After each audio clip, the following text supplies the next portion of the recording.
नमस्कार दोस्तों, KD live news में आपका स्वागत है।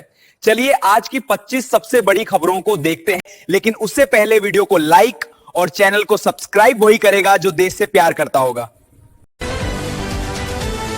उत्तर प्रदेश और बिहार जैसी जगहों में अब बुलडोजर सख्त कार्रवाई और कानून व्यवस्था का प्रतीक बन चुका है। इसी बीच मोतिहारी से एक बेहद पेचीदा खबर सामने आ रही है, जहां पुलिस ने ऐसे चोर गिरोह का खुलासा किया है जो अतिक्रमण नहीं बल्कि पूरी बुलडोजर ही चुरा रहा था। यह गिरोह मोतिहारी से जेसीबी चुराकर उन्हें उत्तर प्रदेश और अन्य राज्यों में बेचने का काम कर रहा था। पुलिस जांच में सामने आया है कि विकास कुमार और दिनेश राय इस गिरोह को चला रहे थे। पहले तो भारत में सिर्फ बाइकें चोरी होने के मामले सामने आते थे, लेकिन अब तो इतनी बड़ी मशीनें चोरी होने लगी।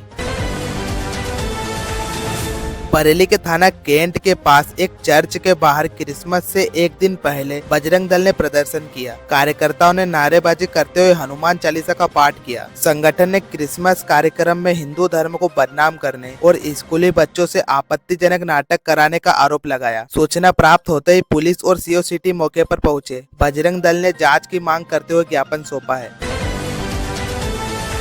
राजस्थान के जालोर में भीनमाल में रानीबाड़ा विधानसभा क्षेत्र के 24 से अधिक गांवों में 21 दिसंबर को एक पंचायत ने महिलाओं के स्मार्टफोन पर बैन करने का फरमान जारी किया था। इसको लेकर सोशल मीडिया पर एक बहस छिड़ गई थी कि कैसे सुधापट्टी के 24 गांवों में महिलाओं के स्मार्टफोन बंद करने को लेकर कहा जा रहा है। जब पूरा मामला वायरल हुआ, इसको लेकर पड़ताल की गई और समाज के 5 पटेल से बातचीत की गई, तो उन्होंने बताया कि बैठक का वीडियो सोशल मीडिया पर वायरल हुआ है। उसमें निर्णय नहीं लिया गया था, बल्कि महिलाओं की ओर से दिए गए सुझाव को समाज के समक्ष रखा गया था। इसमें कहा गया था कि 26 जनवरी तक समाज के लोगों को ये अच्छा लगे तो इसको लेकर बताएं, ताकि इसको लागू किया जा सके।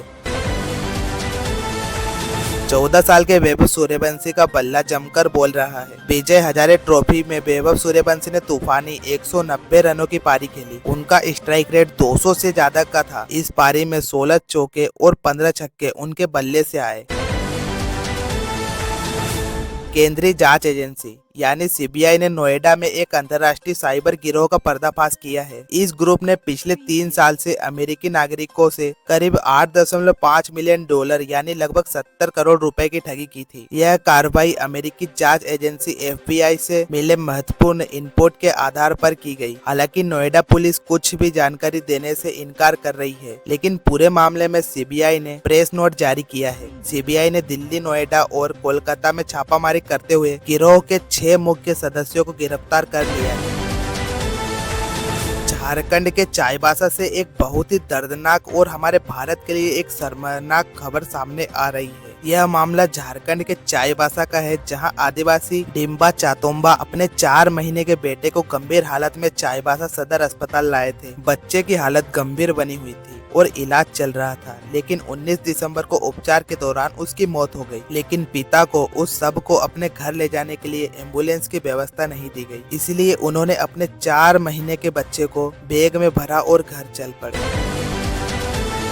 अलवर पुलिस ने सड़क सुरक्षा को लेकर बड़ा कदम उठाते हुए 500 से ज्यादा मॉडिफाइड बाइक और बुलेट के अवैध साइलेंसरों पर बुलडोजर चला दिया। स्टंटबाजी और पटाखे जैसी आवाज निकालने की शिकायतों के बाद यह कार्रवाई की गई। पुलिस का कहना है कि आगे भी ऐसे युवाओं के खिलाफ सख्त अभियान जारी रहेगा। अधिकारी ने कहा है कि कई युवक जानबूझकर भीड़ भाड़ वाले इलाकों में महिलाओं और बच्चों के आसपास ऐसे साइलेंसर वाली गाड़ी चलाते हैं। चीन के पूर्व खेल मंत्री गो जेंगबेन को फांसी की सजा सुनाई गई है। उन पर लगभग 33.4 मिलियन डॉलर यानी कि 280 करोड़ की रिश्वत लेने का आरोप साबित हुआ है। सजा 2 साल की राहत के साथ दी गई है। अगर 2 साल में कोई नया अपराध नहीं होता तो यह सजा आजीवन कारावास में बदल सकती है। अलीगढ़ मुस्लिम यूनिवर्सिटी AMU में बुधवार रात हुए कंप्यूटर टीचर दानिश राव हत्याकांड के मामले में नई जानकारी सामने आई है। बताया जा रहा है कि दानिश राव अपने 2 दोस्तों के साथ लाइब्रेरी कैंटीन में चाय पीने गए थे। उसी दौरान स्कूटी पर सवार होकर 2 नकाबपोश वहां आ गए। हमलावरों ने दानिश भाई अब तो पहचान लोगे कहते हुए ताबड़तोड़ फायरिंग शुरू कर दी। इस हमले में टीचर दानिश राव के सिर में 2 गोलियां लग गई। गोली लगने की वजह से टीचर दानिश राव मौके पर ही जमीन पर गिर गए। वो खून से लथपथ हो गए थे। लोग उन्हें अस्पताल ले गए, लेकिन डॉक्टरों ने उनको मृत घोषित कर दिया। वही वारदात को अंजाम देकर हमलावर फरार हो गए।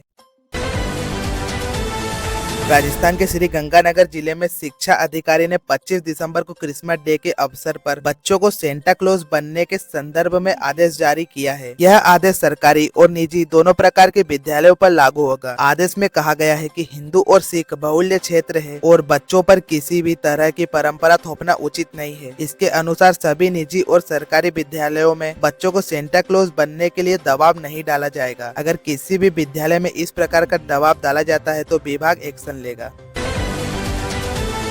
बांग्लादेश एक बार फिर से सुर्खियों में है और देश में बीते कुछ दिनों में हिंसा जारी है। खास तौर पर हिंदुओं पर हो रहे अत्याचार की दुनिया में निंदा हो रही है। इस जारी बवाल के बीच भारत विरोधी प्रदर्शन भी देखने को मिले हैं। लेकिन क्या आप जानते हैं कि भले ही बांग्लादेश में भारत विरोधी प्रदर्शन हो रहे हैं, लेकिन पड़ोसी देश भारत पर बड़े स्तर पर निर्भर है और कई जरूरी सामान खरीदता है। जिनका निर्यात रुका तो वो बड़े संकट में फंस जाएगा और भुखमरी के हालत पैदा हो सकते हैं। लेकिन मसला ये है कि सरकार निर्यात क्यों नहीं रोक रही है।